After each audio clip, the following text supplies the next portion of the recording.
There are plenty of other steps you can take to try and ensure that your society is as inclusive and as diverse as possible.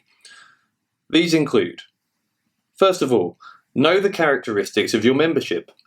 It is always a good idea for a committee to know who makes up their membership.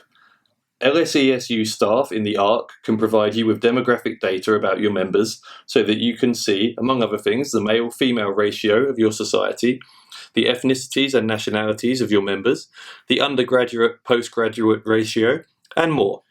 In general, some groups of students are underrepresented in LSESU societies, including postgraduates, Black and Minority Ethnic or BME students, and international students. It is useful to know if this is true of your society too. Second, if there are some groups that are underrepresented, what are the best ways to try and change that?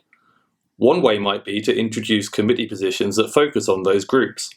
For example, an increasing number of societies have a postgraduate officer on their committee whose main role is to engage a greater number of postgraduates and get them more involved in your activities. Third, why not consider running events that will broaden the appeal of your society? For example, if you are a society that represents a particular country or region of the world, it might be interesting to run some events that are aimed specifically at students who are not from that background, exposing them to your country's culture and history in a way that might interest them and persuade them to join your society. Fourth, and finally, it's important to think about how your committee is perceived by the rest of your members. Inevitably, many committees become a close-knit group of friends during the year because they work together so extensively.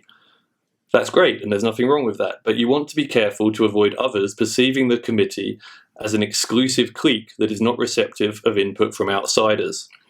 You should always be conscious of this and try to proactively counter that perception by ensuring your committee is seen to be as open and welcoming as possible.